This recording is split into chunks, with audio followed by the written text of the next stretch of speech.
sé si recordáis en qué día fue muerto Bin Laden. ¿Qué día era?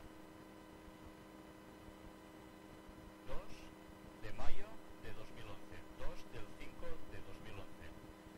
Aprovechando las cábalas con las que ellos juegan, esa fecha ya empezaba a mosquear bastante. 2 y 5, 7, y 2, 9, y 1 y 1, 11. Curiosamente,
en su breve declaración.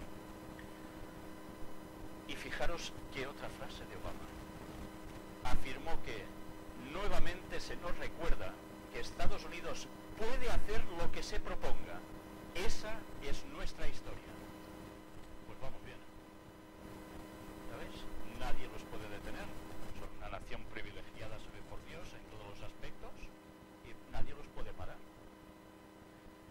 La profecía hablaba de esto, y nosotros lo hemos ido presentando últimamente, como en el capítulo de Daniel 11 y en Apocalipsis también, nos habla del poder de Estados Unidos y lo que llegaría a hacer 2000 años antes casi de que existiera.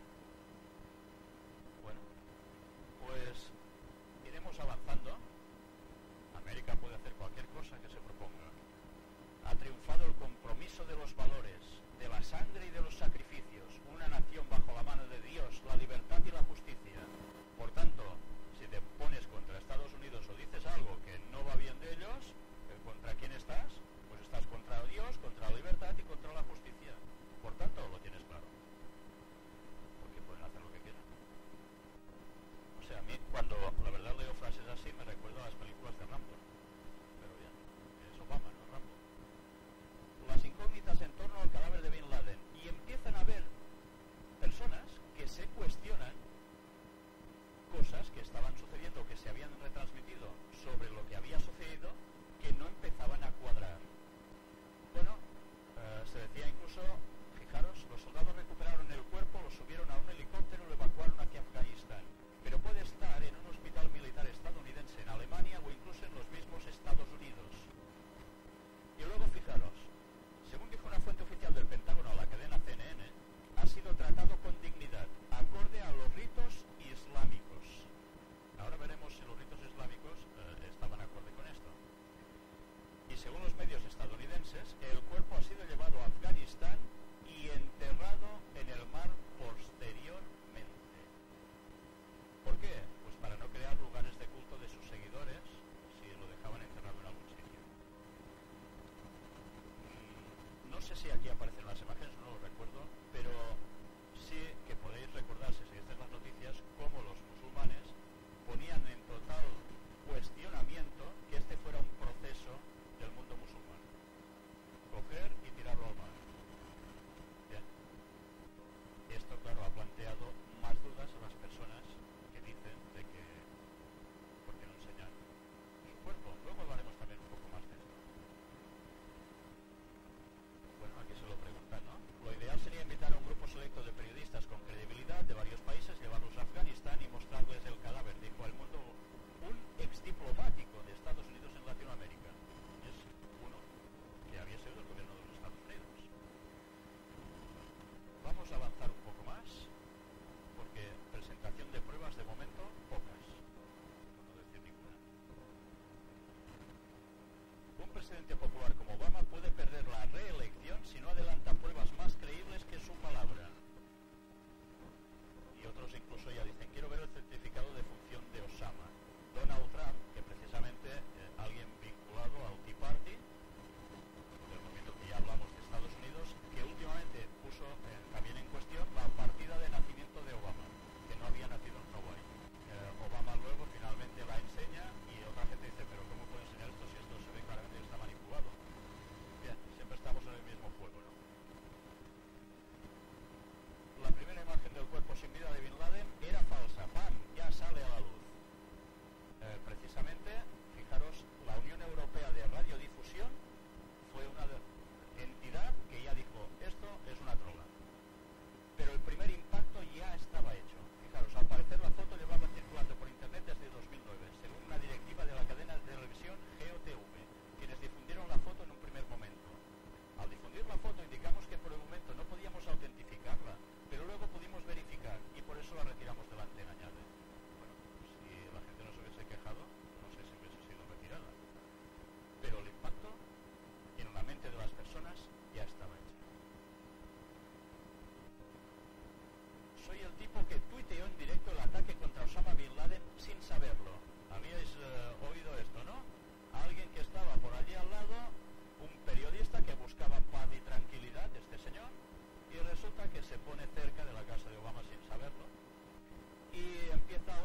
seguridad nacional no lo está ahora, ¿acaso?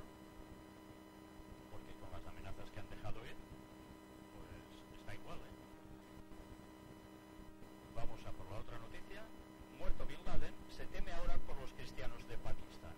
Claro, en Pakistán ya habéis visto declaraciones de los líderes de la nación que se están poniendo contra Estados Unidos, y los ciudadanos de allí, los habitantes de ese país, que de cristianos normalmente hay pocos, pues van sufriendo represalias o sufrirán represalias, que eso es lo que más se teme.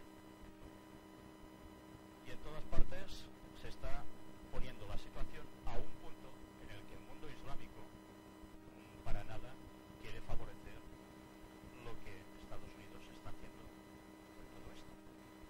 Había una persona que conozco de origen, no sé si practica la religión musulmán, supongo que sí, me ha dicho de que en sus canales de televisión tampoco creen en la versión que está dando Estados Unidos, y que la gente se ríe de todo esto. ¿Bien? Unos se ríen, pero otros desde luego no. Y los que no se ríen parece que la quieren liar, ¿no? Vamos a ir avanzando un poco más. La sangre de Osama dará luz a miles de Osamas. Bueno, de Osama, amar, amará poco en este caso, ¿no? Los partidos islamistas convocan manifestaciones en algunas ciudades pakistaníes contra el asesinato de Bin Laden. Esto es del día 6. Todo va creciendo. Esto provocará que haya más gente que quiera vengar la sangre de Osama y, como consecuencia, lo que ellos dicen, yihad contra Estados Unidos. No parará con la muerte de Osama. Pero fijaros que esta situación nos está llevando a una confrontación. Y si recordamos, en nuestras conferencias hemos venido repasando una y otra vez este texto que tan vivo está en nuestros momentos, escrito 600 años antes de Jesús, del profeta Daniel, capítulo 11. Una vez más, aquí tenéis el conflicto que se genera en esas tierras. Y esto es antes de la segunda venida de Jesús y antes de que el Vaticano vaya a Jerusalén. El conflicto con los países islámicos estaba registrado aquí como el paso previo a que todo esto suceda.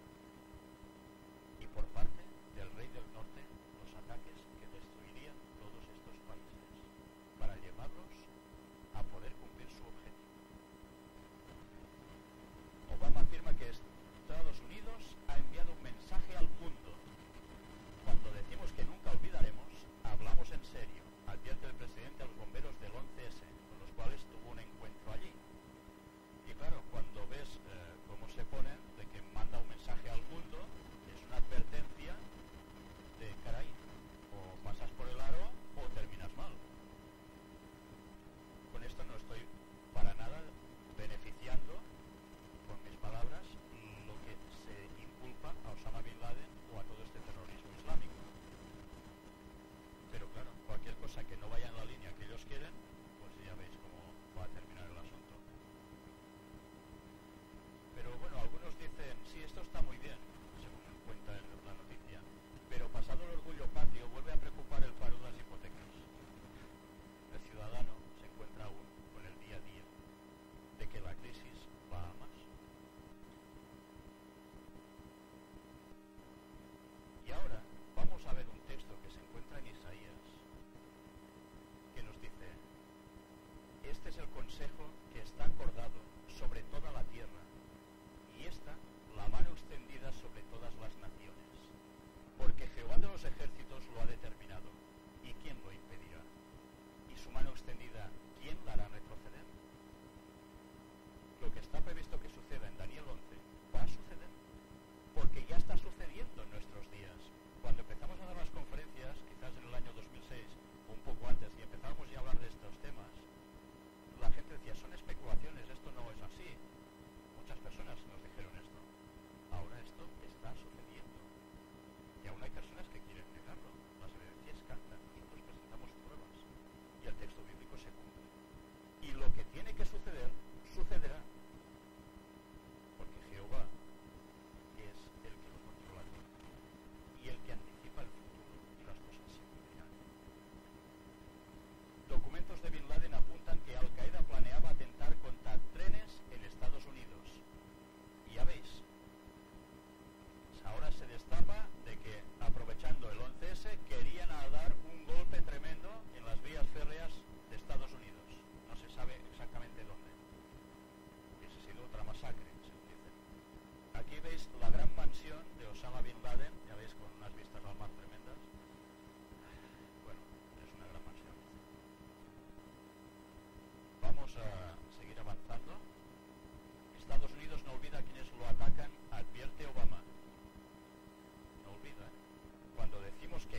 Hello and welcome to Frost Over the World. Later in the program I'll be talking to the UN Rapporteur on Palestine, John Bugard, discussing the... That's a Afghan warlord in the event of your death by assassination, urging him to investigate certain individuals in his government. Is that true? Yes, it is true that I wrote to General Musharraf. I received information from General Musharraf that a friendly country had passed on to them the information that I could be attacked by a gang from the Afghan warlord Baitullah Masood, or by Hamza bin Laden, the son of Osama bin Laden, or by the Pakistani Taliban in Islamabad, or by a group in Karachi. So I sent back a letter saying that while these groups may be used, I thought it was more important to go after the people who supported them, who organized them, who could possibly be the financiers or the organizers of the finance for those groups. And I named 3 individuals who I thought were their sympathizers. Now I understand that I could be wrong and my suspicions could be misplaced, but these are the people that I suspect want to stop the restoration of democracy. They want to stop my return because they know in 1993, when Pakistan was on the brink of being declared a terrorist state, I stopped the rise of terrorism, and they know that I can do it again. So I feel that these are the forces that really want to stop not just me, but the democratic process and the will of the people from triumphing. And in terms of these 3 people that you mentioned, were they members of or associated with the government? Yes, well, one of them is a very key figure in security. He's a former military officer. He is someone that has had dealings with Jaish-e-Mohammed, one of the banned groups with Maulana Azhar, who was in an Indian jail for decapitating 3 British tourists and 3 American tourists. And he also had dealings with Omar Sheikh, the man who murdered Osama bin Laden. Now I know that having dealings with people does not necessarily mean direct evidence, but I also know that internal security has totally collapsed in Pakistan, and that internal security cannot collapse without there being some blind eye, if not collusion, being turned to the rise of the militants and militancy. Si os habéis fijado, esta señora dijo que Osama bin Laden ya había sido muerto y da además el nombre de ese agente secreto que terminó con ella. Ay, perdón, con él. Y, caray, esto no pasa nada. Cuando una señora de este nivel dice esta cosa, no implica absolutamente nada. Pues vamos a ver cómo sí implicó algo. A tal punto que ella ya estaba amenazada, y así lo dijo y lo manifestó claramente. Vamos a ver qué le ocurrió precisamente muy poco después. Vamos a ver otro vídeo donde precisamente 3 meses después de esta entrevista y unas 2 semanas antes de las elecciones, el 27 de diciembre de 2007, ¿qué le pasó a esta señora? Vamos a entrar.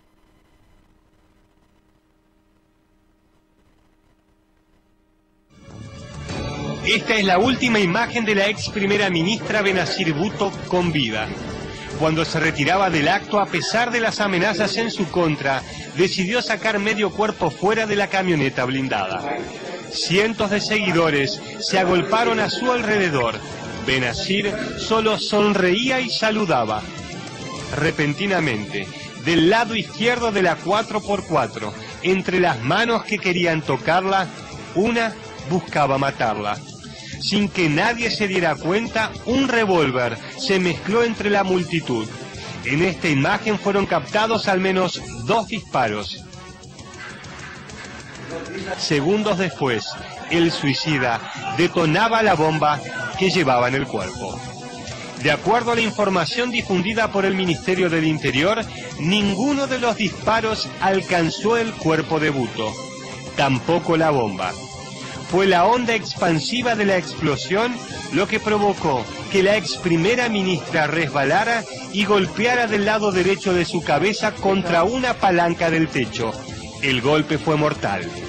De esta manera se contradice la información dada por la policía, quien afirmaba que Bhutto había muerto por un disparo en la nuca. Pero nadie podrá contradecir la información oficial, ya que la familia no permitió que se realice una autopsia. El gobierno pakistaní además responsabilizó en las últimas horas a la red Al-Qaeda por el ataque, específicamente a un líder talibán. Esta mañana el cuerpo de Benazir Bhutto fue acompañado por decenas de miles de personas hasta el mausoleo familiar. Ahora descansa junto al cuerpo de su padre y sus dos hermanos, quienes en el pasado también fueron asesinados.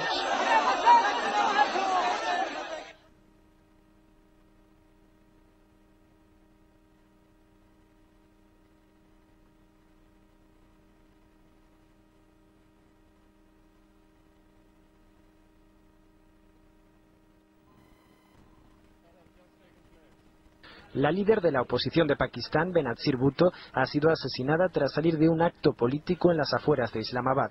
Lo ha confirmado el Ministerio del Interior pakistaní, que ha explicado que el ataque se ha llevado a cabo con pistolas y bombas. Al menos 15 personas han fallecido a causa del atentado. La ex primera ministra regresó del exilio hace unos meses y era una de las principales favoritas para las elecciones previstas dentro de 2 semanas.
Tras el anuncio de que Osama Bin Laden fue asesinado por las fuerzas de Estados Unidos, el Vaticano dice que aunque Bin Laden ha difundido división en el mundo, no debe celebrarse su muerte.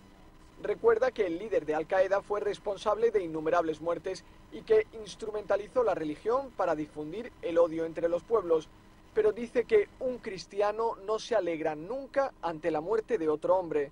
Ante las celebraciones por el asesinato de Bin Laden, el Vaticano avisa del peligro de incrementar el odio y pide que se hagan gestos en favor de la paz. Bin Laden es el autor intelectual de los atentados contra las Torres Gemelas de Nueva York del 11 de septiembre de 2001.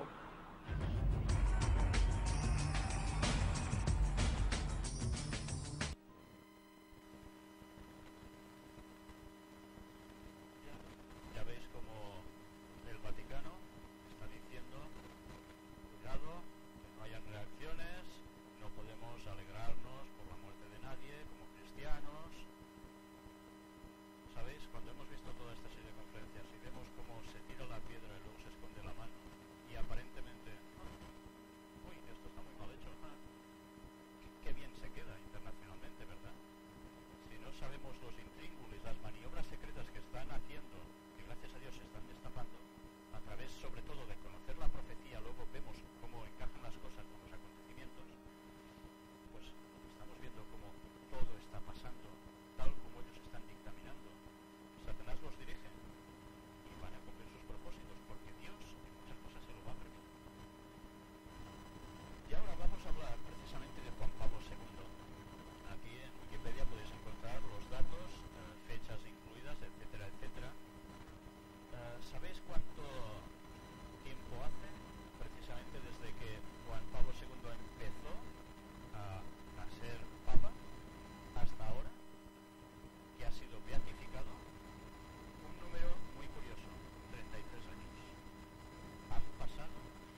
es el lugar donde se conoce más que hubo la gran matanza de judíos. Y él, pues con esto quedó muy afectado. ¿Y por qué trabajó entonces? Pues trabajó precisamente para que católicos y judíos limaran sus asperezas. Viene de esto, viene de esto. Pues bien, si ellos dicen que viene de esto, pero estos eran los planes ya desde el Concilio Vaticano II, con la Declaración Nostra Aetate. El vínculo de unión con los judíos. ¿Por qué? Pues porque buscan su objetivo. Y van a hacerlo todo, y van a limpiar todo el Medio Oriente de quien se oponga a ellos. Y el Papa podrá ir a Jerusalén. Y ahora entenderéis esas guerras. No solo es petróleo, y es algo más. Hay un objetivo de dinero, porque los mercaderes de la tierra se enriquecen, como dice Apocalipsis 18, por ellos, mientras ellos al mismo tiempo sacan el rédito del centro de poder que ellos quieren conseguir, para que venga ¿quién? El Mesías. ¿Pero qué Mesías? El falso. Satanás haciéndose pasar por Jesús. Y para eso necesitan ellos estar en Jerusalén. Y eso va a suceder. Si no ha fallado nada en las profecías, eso no va a fallar. Y no falta tanto para eso. Por eso no están preparando a todo el mundo para esa situación. La beatificación más concurrida de la historia. Ya veis, si estaba concurrida. Si habéis visto las imágenes, allí no cabía nadie. Estaba todo colapsado de personas. Un río humano rinde homenaje a Juan Pablo II cuando ya es beato. Delegaciones oficiales de 87 países, peregrinos de todo el mundo. Qué cantidad de gente, ¿verdad? Allí. Y qué instancias a nivel político estaban allí, rindiendo la pleitesía. Vamos a ver qué nos dice el texto bíblico. En Apocalipsis, capítulo 17, versículos del 15 al 18. Hemos hablado de aguas, ríos, venga, aguas aquí. Me dijo también, las aguas que has visto donde la ramera se sienta son pueblos, muchedumbres, naciones y lenguas. ¿Ya veis? Representaciones de todas partes y multitudes. Y los 10 cuernos que viste en la bestia, estos aborrecerán a la ramera, y la dejarán desolada y desnuda, y devorarán sus carnes y la quemarán con fuego. ¿Pero esto cuándo? ¿Ahora? Esto va a ser al final de la historia de la humanidad. Porque Dios ha puesto en sus corazones el ejecutar lo que Él quiso. ¿Recordáis el texto que antes hemos visto de Oseas? Cuando Dios quiere hacer algo, lo va a hacer. Ponerse de acuerdo y dar su reino a la bestia hasta que se cumplan las palabras de Dios. Y la mujer que has visto es la gran ciudad que reina sobre los reyes de la tierra. ¿Y quién estaba en esos momentos de beatificación? ¿Y quién estaba en los momentos de su muerte? Los reyes de la tierra. El texto se cumple una vez más delante nuestro. Las confidencias del fiel secretario de Juan Pablo II. Y aquí también nos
vamos a terminar un momento ahora, vamos a comentar esto y pasaremos a hacer un breve descanso para continuar con la conferencia.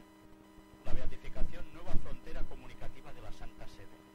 Fijaros lo que os decía, la comunicación, especialmente a través de internet, de televisión, lo van a utilizar tanto como puedan.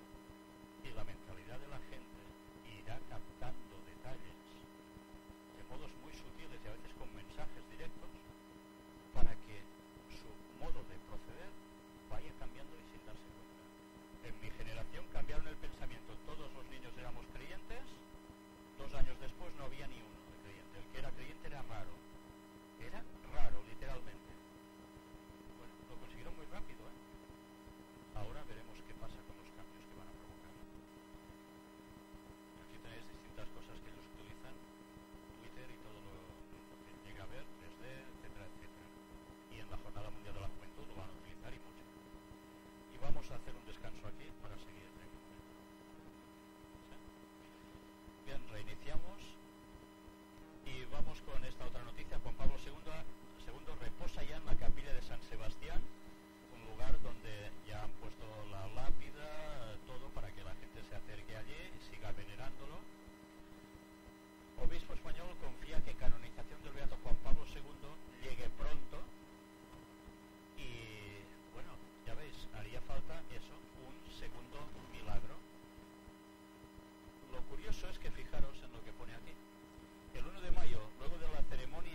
del mismo color los gorritos que llevan los de la derecha que los que están en medio o a la izquierda? Son rojos. Son púrpuras. Hay también un arbolito. ¿Lo veis aquí en primer plano? ¿Qué árbol es? Ciprés. ¿El ciprés qué significa? ¿Dónde se encuentran los cipreses? En los cementerios. ¿Y por qué están allí? ¿Por qué allí no hay un peral? Bueno, pues porque el ciprés tiene un significado de inmortalidad del alma, de conexión con el cielo. Es inmortalidad del alma. Por eso tienen los cipreses también ellos en el Vaticano. Pero fijaros en estos colores que después vamos a ver en texto bíblico cómo aparecen 2000 años antes. Evidentemente esto ellos empezaron a llevarlo unos cientos de años después de que se hubiese escrito el libro de Apocalipsis. Pero curiosamente veréis como el libro de Apocalipsis ya decía que ese gran poder satánico iba con estos tonos. Ahora lo vamos a ver.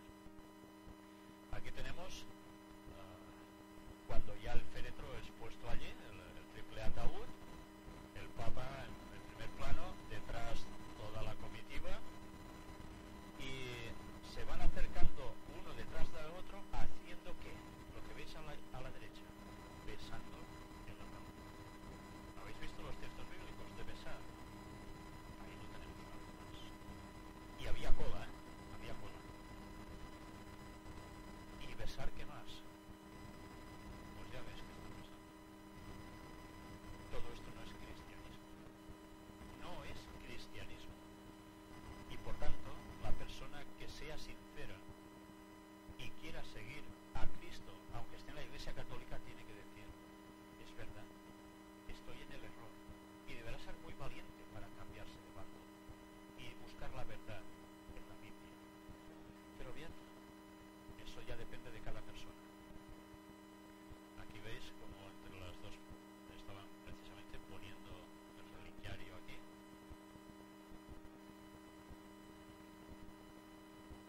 Y aquí esta foto, se nota que es de mi móvil, es una estatua de Jesucristo que aparece en el Vaticano con una señal que hace con la mano. Aquí se aprecia bastante poco, pero no sé si la veis mejor aquí ampliada.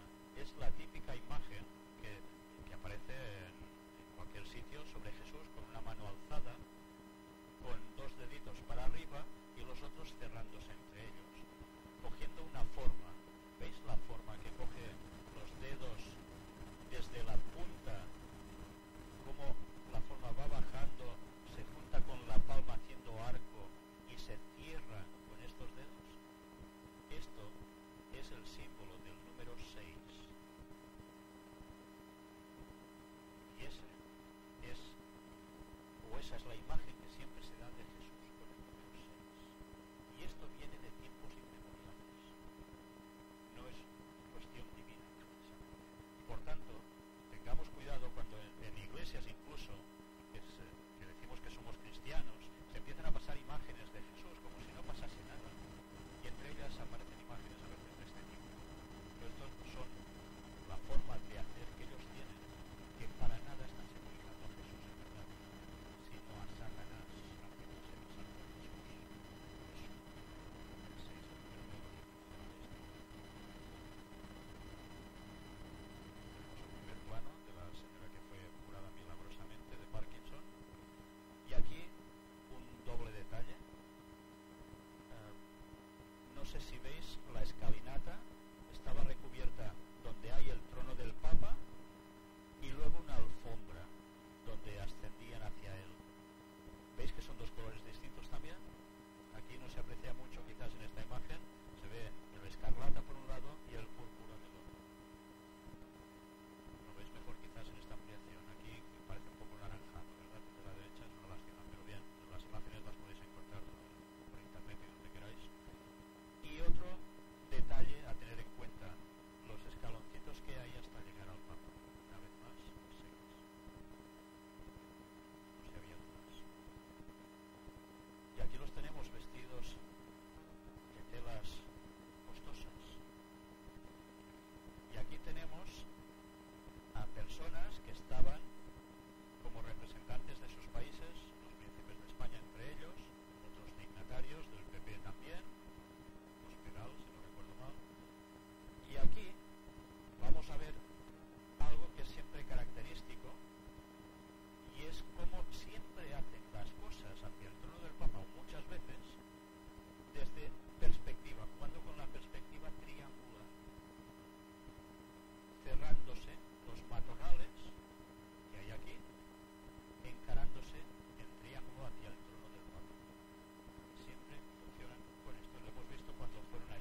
su sangre, porque se convierte en sangre literal, dice.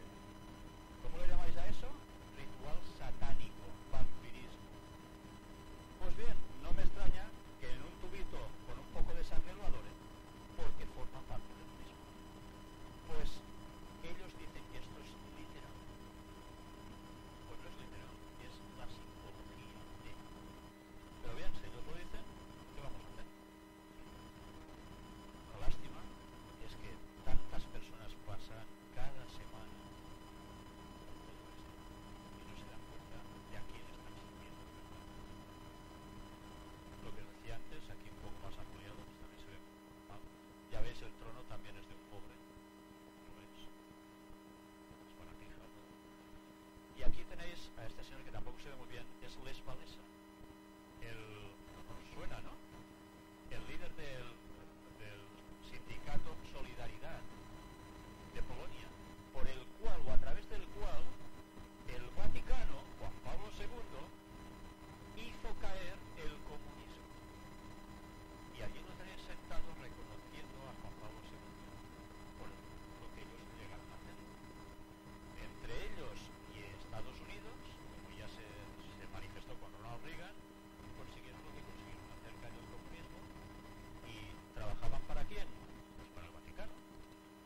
Nada más que eso, como siempre. Aquí una cruz también de baratija, ya veis, esto es todo muy barato, duro lo podéis comprar en un chino. Pues ya lo veis, siempre ostentación de oro.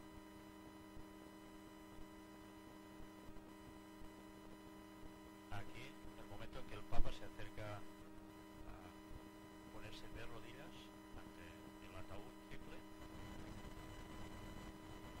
grito abierto. Aquí hay un detalle que no se aprecia muy bien en la foto, pero os lo he puesto porque me llamó la atención. Se ve que habían aprendido la lección de las corrientes de aire y los vientos, y hay un par de cintas de plástico justo aquí para que os imagináis los embriones. Bueno, el viento no podía maniobrar porque sí aquí, y utilizarían esa simbología tan bonita que dijeron la otra vez. Todos postrados ante este extraño sarcófago, la forma trapezoide, efectivamente, de rituales satánicos, de resurrección de muertos, etcétera, etcétera. Y aquí una vez más vemos los besos al ataúd de un muerto. Y aquí todos detrás, uno detrás de otro, venga, a darle besitos. Texto bíblico, Apocalipsis